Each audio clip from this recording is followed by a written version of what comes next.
बिस्मिल्लाहिर्रहमानिर्रहीम। अस्सलामु अलैकुम। मेरी माँ बहुत नेक औरत थी। वो दूसरे मोहल्ले की औरतों को दर्स देने जाती। बदले में वो लोग अम्मा को ढेर सारा हदिया देते थे। मैंने बीवी को भी यही कहा कि तुम माँ के साथ दर्स देने जाया करो, तुम्हें भी पैसे मिलेंगे। मेरी बीवी मान गई। पर अब बीवी जब भी दर्स देकर आती, खुद को दूसरे कमरे में बंद कर लेती। मैं अम्मा से पूछता तो कहती कि इबादत कर रही होगी। पर 2 दिन से बीवी की तबीयत कुछ खराब थी, पैसे नहीं आ रहे थे। जब ही मैं खुद बीवी का बुर्का पहनकर अम्मा के साथ चला गया। माँ नहीं जानती थी कि बुर्के के नीचे मैं हूं।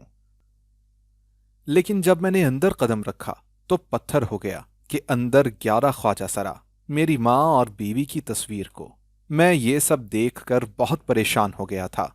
मेरी समझ में कुछ भी नहीं आ रहा था। और जैसे अम्मा ने कहा कि बहू रुक क्यों गई हो, आगे बढ़ो, तो मैंने अपने चेहरे से नकाब हटा दिया। मुझे देखते ही मेरी माँ का रंग फक हो गया। अम्मा के चेहरे का एक रंग आ रहा था, दूसरा जा रहा था। मैंने कहा, अम्मा आप दर्स के नाम पर यह सब करती हैं। मुझे सब जानकर अब नफरत महसूस हो रही है। और मैं वहां से घर आ गया और अपनी बीवी को देखा जो परेशान सी फिर रही थी। फिर मैंने कहा, अम्मा क्या काम करती हैं, क्या तुम्हें पता था? तो वो घबरा गई और कमरे से बाहर निकल गई। और मेरे घर वापस आते ही अम्मा भी मेरे पीछे पीछे आ गईं और मैं उनको देखते ही खड़ा हो गया। मैंने कहा, अम्मा मैं कुछ भी नहीं सुनना चाहता और ना जानना चाहता हूं।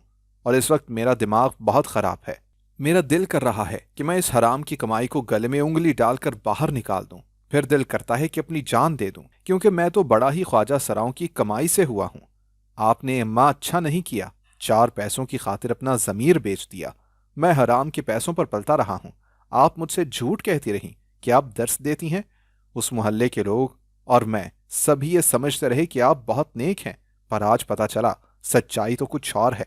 तो अम्मा ने अपना झुका सर ऊपर उठाया और मुझे देखकर मुस्कुराई। कहने लगी, बेटा अभी सच्चाई तुम्हें पता नहीं है। फिर भी जो देखा उसे सब समझकर अपनी अम्मा को गुनहगार बना दिया। जानते हो मैंने तुम्हें कभी सच क्यों नहीं बताया? अगर बता भी देती तो तुम खुद को भी हराम समझने लगते।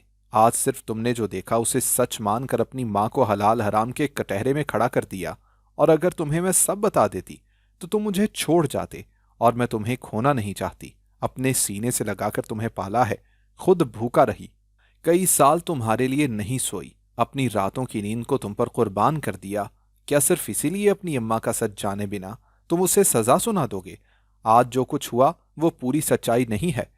अम्मा अपनी बात करके चुप हो गई। तो मैंने कहा, आप आज मुझे पूरी सच्चाई बता दें ताकि मैं अपनी जिंदगी का फैसला कर सकूं, इससे पहले कि लोगों को पता चले कि मेरी माँ दर्श के नाम पर ख्वाजा सराओं के साथ काम करती है। लोग मुझ पर थूकेंगे। मैं उससे पहले ही ये मोहल्ला और ये शहर छोड़ जाऊंगा। मुझे बदनामी से बहुत डर लगता है। मैं नहीं चाहता कि इतने सालों की इज्जत एक पल में खाक में मिल जाए। मैं गुस्से का बहुत तेज था। उस दिन मैं गलत था, बहुत गलत। और जब मुझे सच्चाई मालूम हुई तो मैं अपने आप से भी निगाहें चुराने लगा था। क्या किसी इंसान के साथ ऐसा हादसा भी हो सकता है? मेरी जिंदगी की ऐसी कहानी कि जिसने मेरी जिंदगी बदल कर रख दी। काश ये सच मैं कभी ना जान पाता। मेरी आंखों पर और मेरी अकल पर पट्टी पड़ी रहती। उस दिन जब अपनी अम्मा से सच्चाई जानने लगा तो मैं अपनी शनाख्त भी खो बैठा।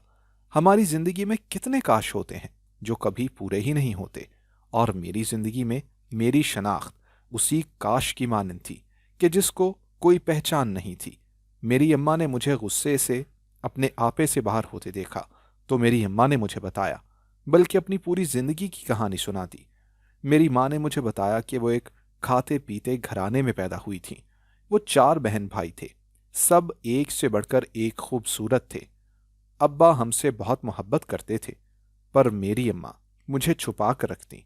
मेरी बहन कहती, अम्मा छोटी को मेरे साथ भेजा करें, आप इसको ना स्कूल जाने देती हैं, ना मेरे साथ खेलने बाहर भेजती हैं। तो अम्मा घबरा जाती, कहती, बेटा मुझे डर लगता है कि कहीं इसे नजर न लग जाए। फिर तुम ही तो कहती हो कि ये रोती बहुत है। मेरी बहन बाहर खेलने चली जाती और अम्मा मुझसे कहती, मेरी बेटी अपनी माँ को मुआफ कर देना, तुम बहुत खास हो। तुम जिस मुआशरे में पैदा हुई हो उसके लिए एक गाली हो। और अगर मैंने तुम्हें बाहर निकाला या किसी को सच्चाई पता चल गई तो तुम्हें मुझसे छीन लिया जाएगा। एक माँ को अपनी औलाद बहुत प्यारी होती है, और तुम ऐसी जिन्स से हो कि जिसमें न मेरा कसूर है न तुम्हारा। हो सके तो मुझे मुआफ कर देना। मुझे अपनी माँ की बातें समझ नहीं आती थीं। जब एक दिन अब्बा और चचा ने अम्मा को बहुत मारा, वो कहने लगे कि तुमने इतनी बड़ी बात मुझसे छुपाए रखी। हमारी नस्लों तक कभी हमारे खानदान में किसी औरत ने किसी हिजड़े को जन्म नहीं दिया, और तुमने ना जाने ऐसा क्या काम किया जो तीसरी जिन्स की नस्ल को अपने घर जन्म दिया और उसे इतने साल सबसे छुपा कर रखा। हर बार तुम हमसे झूठ बोलती रही, पर अब पता चला मोहल्ले वाले जो बातें किया करते हैं वो सब सच थीं। मैं अंधा बना रहा, मुझे पता ही न चल सका कि मेरी बीवी ने ख्वाजा सरा को जन्म दिया है। और उस वक्त मुझे समझ ही नहीं आती थी कि ख्वाजा सरा क्या होता है और वो होते कौन हैं। मैं तो बस रो रही थी। मेरी माँ मुझे अपने सीने से लगाए अब्बा को कह रही थी, कुछ खुदा का खौफ करें, इसमें इस बच्ची का आखिर क्या कसूर है। तो अब्बा ने कहा कि मैं इसे हरगिज अपने बाकी बच्चों के साथ नहीं रख सकता। बेहतर होगा कि इसका गला दबाकर इसको मार दिया जाए, या रात के अंधेरे में इसको उसी जगह पर पहुंचा दो। अगर तुमने ऐसा ना किया तो मैं खुद इसको उसकी जगह पर छोड़ कर आऊंगा और तुम कुछ भी ना कर सकोगी। अम्मा दिन रात रोती रहती। मेरे बाकी बहन भाई मेरे पास भी ना आते थे।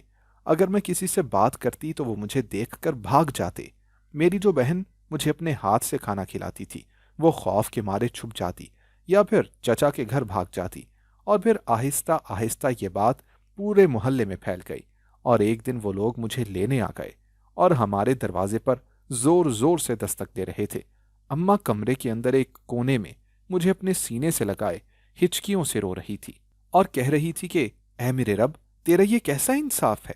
अगर मेरे घर तीसरी जिन्स को पैदा किया तो माँ बाप को ये हक हासिल क्यों नहीं कि वो इसे अपने घर रख सकें। काश आपने मेरी बेटी को मुकम्मल पैदा किया होता। मेरी शहजादियों जैसी बेटी को आपने क्यों ना मुकम्मल किया। आखिर मैंने क्या गुनाह किया था। और पूरा मोहल्ला इकट्ठा हो चुका था। अब्बा और चचा घर नहीं आए। वो कहते कि हमें शर्म आती है, और इस शर्म से लगता है कि हमें ये मोहल्ला छोड़ देना चाहिए। लोग अब जीने नहीं देंगे, ये सब तुम्हारा कसूर है। और अब्बा फिर से अम्मा को मारने लगते। ख्वाजा सरा का पूरा गिरोह हमारे घर दाखिल हो चुका था, और फिर मुझे देखते ही देखते मेरा माथा चूमने लगे, मेरे गले में हार डालने लगे। मैं रो रही थी। फिर वो लोग मुझे घसीटते हुए अपने साथ ले गए, और मेरी माँ, वो मुझे दूर जाता देखती रही। मेरी माँ की नाक से उस वक्त खून निकल रहा था। मेरी खाला अम्मा को आवाज़ें दे रही थी, पर मैं जानती थी कि अम्मा से मेरा दूर जाना बर्दाश्त नहीं होगा, और वो इस दुनिया से चली गईं। मुझे कभी इस बात की समझ ही ना आई थी कि हम लोग अपनी मर्जी से तो ऐसे पैदा नहीं होते। जब हर इंसान को पता है कि वो कभी अपनी मर्जी से पैदा नहीं हो सकता, तो फिर इस मुआशरे के लोग हमको एक गुनाह या गाली क्यों समझते हैं। हमें गाली भी देते हैं और हमसे दुआ का भी कहते हैं कि आप लोगों की दुआ बहुत जल्द कबूल होती है। लोग दूर दराज इलाकों से हमारे पास दुआ करवाने के लिए आते हैं, और अगर हम में से कोई उनके मोहल्ले में मांगने के लिए चला जाए तो उसको गाली देते हैं, उसको बेगैरत कहते हैं। आखिर ऐसा क्यों और कब तक होता रहेगा। मुझे वो लोग यहाँ पर ले आए, और उस दिन ख्वाजा सरा के हेड ने बताया कि तुम एक बच्चे हो और हमारी किस्म से हो, तुम भी एक ख्वाजा सरा हो। मैं रोती रही कि मुझे अपनी अम्मा के पास जाना है। तो वो कहते कि क्या करोगी वहां जाकर, तुम्हें कभी कोई कबूल ना करेगा। अगर घर चले गए तो तुम्हारे बहन भाई शर्म के मारे अपना मुंह दूसरी तरफ कर लेंगे, और तुम्हारा बाप तुम्हें खुद अपने हाथों से मार देगा। वो सब सच ही तो कह रहे थे। मेरा यहाँ बहुत ख्याल रखते। मुझे देखकर कोई भी ये नहीं कह सकता था कि मैं कोई ख्वाजा सरा हूं, इस मुआशरे के लिए एक गाली हूं। और उस दिन के बाद मेरी पहचान भी बदल गई। कुछ कहते कि तुम कितनी खूबसूरत हो, और कुछ कहते कि तुम कितने खूबसूरत हो। मैं कभी आधा मर्द था, कभी आधी औरत, पर मेरी असली पहचान एक हिजड़ा थी, जिसका जो दिल करता वो मुझे पुकारता। कभी रानी, कभी राजू, कभी नीलो, और कभी अलीजे। और अलीजे मेरा वो नाम जो मेरी अम्मा ने रखा था, जो मुझे बहुत अजीज था। वक्त गुजरता चला गया। मेरे बहन भाइयों की शादियां हो गईं। उनकी कोई और बहन भी थी, किसी को ये याद ही ना रहा। और एक बार मेरे भाई की शादी थी, मैं भी जवान हो चुकी थी। ख्वाजा सरा का टोला वहां जा रहा था ताकि दुआएं देकर कुछ पैसे कमा सके, और मुझे भी अपने साथ ले गए। वहां अब कोई नहीं पहचानता था कि मैं कौन हूं। पर मेरी खूबसूरती की वजह से वहां पर कुछ लोगों ने मेरे साथ बदतमीजी करने की कोशिश की और मैं उस दिन बहुत रोई थी, ये जानकर कि मैं एक हिजड़ा हूं और इस मुआशरे के शरीफ दरिंदे किसी हिजड़े को भी नहीं छोड़ते। मैं वहां से भाग निकली और वापस अपने अड्डे पर आ गई। हमारी जो हेड थी वो बहुत ही अच्छी थी। मैं उसके पास बैठकर रोने लगी।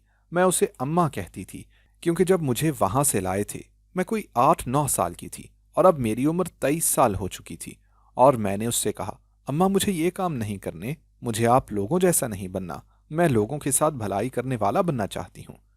जितने भी ख्वाजा सरा हमारे पास आते हैं उनको ये बताना चाहती हूँ कि उनकी तरबियत करना चाहती हूँ कि हमारा मकसद सिर्फ नाच गाना करके पैसा कमाना नहीं है। हम इज्जत के साथ भी काम कर सकते हैं और हम अपना काम शुरू करते हैं जिसमें सब ख्वाजा सरा को इस काबिल बनाया जाएगा कि वो अपना काम कर सकें। और पास बैठी रानी ने मुझसे कहा, आपा तुम कहती तो ठीक हो, पर तुम जानती हो कि हमें तो हमारे घर वाले ही कबूल नहीं करते। हम काम करने लगे तो लोग हमारा मजाक बनाएंगे। तुम क्यों उन लोगों की तरह सोचती हो? हमें कभी इज्जत नहीं मिल सकती और ना ये लोग हमें इज्जत देंगे। इन लोगों को ये लगता है कि अगर हम इज्जत के साथ कमाने लग गए तो इनकी शादियों में कौन नाचेगा। तो मैंने कहा कि रानी वो वक्त दूर नहीं जब खुद इनकी बेटियां बेहुदा लिबास पहने खुद इनके सामने नाचेंगी और ये भाई बहनें बाप के सामने बैठकर अपनी बेटी का रक्स देखेंगे और तालियां बजाएंगे और गैर मर्द उस लड़की की वीडियो बनाकर सोशल मीडिया पर डालकर हजारों कमाएंगे। तब किसी भाई को किसी बाप को गैरत महसूस नहीं होगी, बल्कि वो खुश होंगे कि उनकी बेटी ने लाखों कमा लिए। तब एक कोठे वाली और एक शरीफ बाप की बेटी में कोई फर्क नहीं रहेगा। एक कोठे वाली लोगों की भीड़ में नाचती गाती है और एक शरीफ बाप की बेटी दुनिया वालों के सामने नाचकर अपनी वीडियो बनाकर सोशल मीडिया पर डालेगी। और बाकी बचे हम जैसे लोग तो हमें कभी कोई कबूल नहीं करेगा। हमें अपनी जगह खुद बनाना होगी। हम अपनी एक अलग मोहल्ला अलग कारोबार बनाएंगे। हम लोगों को सिखाएंगे किसी माँ के घर अगर कोई हिजड़ा पैदा हो तो उससे नफरत नहीं करनी चाहिए और ना ही उससे डरना चाहिए। और उसको भी उसी खुदा ने पैदा किया होता है जिसने तुमको बनाया, तुम्हें मुकम्मल इंसान बनाकर इस दुनिया में भेजा। हमारा और उसका रब एक ही है। तो उस अम्मा ने कहा, नीलो तेरी सोच तो बहुत अच्छी है, पर तू जानती है कि अगर हम ये सब करने लगे तो हम खाएंगे कहाँ से, और क्या पता तेरा साथ कोई भी ना दे, क्योंकि यहाँ सब अपनी मर्जी करते हैं। और फिर ऐसा ही हुआ था, किसी ने मेरा साथ नहीं दिया। उल्टा अम्मा से कहा कि अपनी इस शहीदी को भी हमारे साथ भेजा कर। अगर किसी मर्द ने इसको छू लिया तो क्या हो जाना है, कौन सा ये मैली हो जानी है नीलो। हम लोगों की यही पहचान है और हमारी यही औकात है, इसलिए हम अपनी औकात से बाहर निकलकर ये सोचना नहीं चाहते कि कभी हम भी इज्जत के साथ बैठकर कोई काम कर सकते हैं। मेरी बात को किसी ने न माना, हालांकि मुझे भी 4 साल हो चुके थे। शादी ब्याह पर किसी के घर बच्चा पैदा होने पर वहां जाना, उनसे पैसे लेना, और फिर हमारे अड्डे की जो हेड थी जिसे मैं अम्मा कहती थी वो भी मर गई। कुछ कहते कि हमारा बाप मर गया, कुछ कहते कि हमारी माँ मर गई। और मैं सोचती कि हमारी तो अपनी कोई पहचान ही नहीं, हमें तो दूसरे इंसानों के दरमियान दफन होने की इजाज़त भी ना होगी। पैदा होना तो दूर की बात। वक्त यूं ही गुजरता गया। मैं बहुत कोशिश करती मैं मेहनत से कमाकर खा सकूं। जब हमारे अड्डे पर एक लड़का आया, वो भी ख्वाजा सरा था। हम सब आपस में पूरा खानदान थे। हमारी खुशियां हमारे गम सब एक जैसे थे। वो पूरी 7 जमातें पास था। कहता कि मेरी माँ ने मुझे खुद पढ़ाया, सबसे छुपा कर रखा। अब जब वो मर गई तो मुझे मेरा अब्बा यहाँ छोड़ गया। और कहता कि कभी किसी को मत बताना कि तुम्हारा बाप कौन था। वो बहुत रोता और फिर वो भी हमारे साथ जगह जगह जाने लगा, पैसे कमाने लगा। कुछ लोग 10-20 का नोट देकर इज्जत उतार लेते थे और कुछ धक्के देकर हमें निकाल देते। और फिर एक दिन उस लड़के की मौत हो गई। वो एक गाड़ी वाले से पैसे मांग रहा था कि तभी दूसरी गाड़ी वाले ने उसे थप्पड़ मारकर धक्का दिया और वो सड़क किनारे बने एक ढेले से टकरा गया और उसी वक्त मर गया। वहां किसी ने उसको हाथ तक न लगाया। कहते कि म्यूनिसिपल कमेटी वाले ही से उठाएंगे। अगर तब कोई उसको बरवक्त अस्पताल पहुंचा देता तो उसकी जान बच सकती थी, पर किसी ने भी उसको हाथ न लगाया क्योंकि वो एक ख्वाजा सरा था। इस मुआशरे के शरीफ और इज्जतदार लोगों को ये लगता कि अगर उसे हाथ लगा दिया तो कहीं उनके वजूद नापाक ना हो जाएं। हम सब ख्वाजा सराओं में मातम चल रहा था और तब मैंने फैसला कर लिया कि आज से हम मांगेंगे नहीं और न किसी के आगे हाथ फैलाएंगे। बल्कि अपना सिलाई सेंटर खोलेंगे जिसमें हम ख्वाजा सराओं की मदद किया करेंगे। और फिर कुछ मेरे साथ मिले, हमने अपना सेंटर खोला और सब मेरी मानने लगे क्योंकि मैं वहाँ की हेड थी। मैंने हमेशा खुद को औरत समझा था। लोग मुझे ख्वाजा सरा कहते, पर मैं खुद को औरत ही समझती थी क्योंकि मेरे पास दिल था जो दूसरों के दुख दर्द को महसूस कर सकता था। और फिर जिस घर में ख्वाजा सरा पैदा होता हम उसे उठा कर ले आते। और मुझसे पहले भी ऐसा ही होता था कि जिसके घर हिजड़ा पैदा होता बाकी टोला उस बच्चे को उठा लाता था, क्योंकि सबका ये मानना था कि वो बच्चा हमारा है। हमें सेंटर को चलाने के लिए बहुत सी मुश्किलात का सामना हुआ। अक्सर लोग आकर हमारी दुकान पर आग लगा देते। फिर हम जहां रहते थे वहीं पर काम शुरू कर दिया। काम हमारा बढ़ता चला गया। एक गारमेंट्स फैक्ट्री का मालिक बहुत अच्छा था। वो हमें अपनी गारमेंट्स फैक्ट्री में आए कपड़ों से हमें भी देता। वो कहता कि मुझे तो काम चाहिए, और हम वक्त पर अपना ऑर्डर पूरा करते। हमारे काम की तारीफ होती और उसके बाद मैं सब काम देखने लगी। सभी ख्वाजा सरा खुश थे कि अब हमें किसी के भी सामने हाथ नहीं फैलाना पड़ते। हम थोड़े में भी खुश थे। मेरी उम्र 40 साल हो चुकी थी जब एक रात मैं अपनी अम्मा की कब्र पर जा रही थी, क्योंकि मैं दिन के उजाले में अपनी सगी अम्मा की कब्र पर नहीं जा सकती थी। वहां जाकर अपनी माँ को अपना दुख बताती और दुआ भी करती। कभी किसी के घर तीसरी जिन्स पैदा ना हो, क्योंकि मैंने बहुत सी मुश्किलात देखी थी, बहुत कुछ देखा था, और हमसे बेहतर उस जमाने के लोगों को कोई भी ना जानता था। और जब मैं अपनी अम्मा की कब्र से वापस आ रही थी तो रास्ते में मुझे एक बच्चा मिला जो भूख की वजह से रो रहा था, और उसे देखकर ये लग रहा था कि वो कुछ घंटों का ही बच्चा है। मैं कितनी देर उस बच्चे को देखती रही और सोचती रही कि हमें इसलिए फेंक दिया जाता है क्योंकि हम इस मुआशरे का हिस्सा नहीं। फिर इस बच्चे का आखिर क्या कसूर था? वो तो एक मुकम्मल इंसान था। फिर किसने इसको गुनाह समझकर इस वीरान जगह पर फेंक दिया? क्या उन लोगों का दिल नहीं कांपा जो चंद घंटों के बच्चे को यूं फेंक दिया? आखिर ऐसे लोगों का दिल कहाँ पर है? ना जाने किसने ऐसा किया। और उस बच्चे को देखकर मैं दावे के साथ ही कह सकती थी कि वो किसी का गुनाह था, किसी की नाजायज औलाद। क्योंकि अगर हलाल का बच्चा होता तो उसकी माँ की गोद में होता। यूं चंद घंटों के बच्चे को इस वीराने में फेंकने का मतलब यही था, इस मुआशरे में नेक और शराफत की जिंदगी गुजारना। और मुझसे उस बच्चे को रोता नहीं देखा गया। मैंने उसको उठा लिया और वापस आ गई, और फिर उस बच्चे को संभालने लगी। और मैंने सोच लिया था कि इस बच्चे को यहाँ नहीं रखूंगी, बल्कि अलग घर में रखूंगी, और इस बच्चे को पालूंगी, और कभी किसी को न बताऊंगी कि मैं कौन हूं। मैंने सोच लिया कि इस बच्चे की खातिर मैं अपनी असल शनाख्त छुपा दूंगी। मुझे सब ने रोका था कि अगर कभी इस लड़के को सच्चाई पता चल गई तो वो तुमसे नफरत करेगा। तुम्हारे दिल में जो ममता जागी है उसी दिन खत्म हो जाएगी। जब यही बच्चा बड़ा होकर कहेगा कि मेरी माँ जिसने मुझे पाला वो एक ख्वाजा सरा है, वो शायद तब अपने वजूद से नफरत करे। पर मुझे यही ठीक लगा कि कम अज कम वो बच्चा तो अपनी जिंदगी को इज्जत के साथ जी सकेगा। अगर इसे छोड़ दिया तो ये लोग इसे जीने नहीं देंगे, और हो सकता है कि भेड़िए इसे नोच कर खा जाएं। और फिर तय पाया कि मैंने दूसरे मोहल्ले में एक छोटा सा घर लिया। मुझे कोई भी ना जानता था, ना कोई पहचानता था। और फिर मैं पर्दा करने लगी और उस घर में इज्जतदारों की तरह अपने बेटे को पालने लगी। उस बेटे को जिससे मेरा कोई ताल्लुक ना था, जो किसी और माँ का बेटा था। पर वो था बदनसीब जो एक ख्वाजा सरा की गोद में पलेगा। पर फिर मुझे ये लगता कि ये बच्चा बदनसीब नहीं है, बल्कि ये खुश नसीब है जो दुनिया वालों के तानों से बच जाएगा, जिसको कभी नाजायज का लफ्ज नहीं सुनना पड़ेगा। और फिर मैं उसकी परवरिश करने लगी। मैंने उसका नाम अब्दुल्ला रखा था और उसकी तरबियत करने लगी। मैं अपने बेटे को देख देख कर जीती थी। मुझे उससे मोहब्बत हो गई। और जिस दिन उसने पहली बार मुझे अम्मा कहा, मैं सजदे में गिरकर इतना रोई कि मेरी हिचकी बंध गई थी। और मैंने अपने बेटे को हलाल खिलाया था, उसे खुद अपनी मेहनत से कमाकर खिलाती थी। वो जैसे जैसे बड़ा हो रहा था, मेरी मोहब्बत भी उसके लिए बढ़ती चली जा रही थी। जब स्कूल से आकर वो मुझे माँ कहता तो मुझे ऐसा लगता कि जैसे मैं वाकई एक माँ हूं। मैं जीने लगी थी। उसे अपने सीने से लगाकर मैं रोती। और फिर वो कॉलेज पहुंच गया। वो बहुत होनहार था। अक्सर मुझसे अपने बाप का पूछता, उसकी तस्वीर मांगता। तो मैं कहती कि हमारे दौर में कहाँ तस्वीरें हुआ करती थी, पर कभी तुम्हें तुम्हारे बाप की कब्र पर ले जाऊंगी। और फिर उसे किसी लड़की से मोहब्बत हुई। मुझे कहने लगा, मैं शादी करना चाहता हूं। और मुझे बहुत खुशी हुई कि चलो मेरे बेटे की अपनी ज़िंदगी सेटल हो जाएगी, उसे अब मेरी ज़रूरत नहीं रहेगी। पर जब वो नौकरी के लिए धक्के खाता तो मुझे अच्छा न लगता। और शादी के बाद जब तुमने अपनी बीवी को मेरे साथ भेजा तो ये सारी हकीकत जान गई थी और नेक माँ बाप की बेटी थी, जिसने कहा, माँ आप मेरे लिए मेरी माँ हैं। इस लड़की ने खुद बहुत सी दुख और तकलीफें देखी थी, इसीलिए मेरा दुख भी समझ गई। पर वो उस दिन ख्वाजा सराओं को देखकर डर गई थी, इसीलिए खौफ से इसको बुखार हो गया और जाना छोड़ दिया।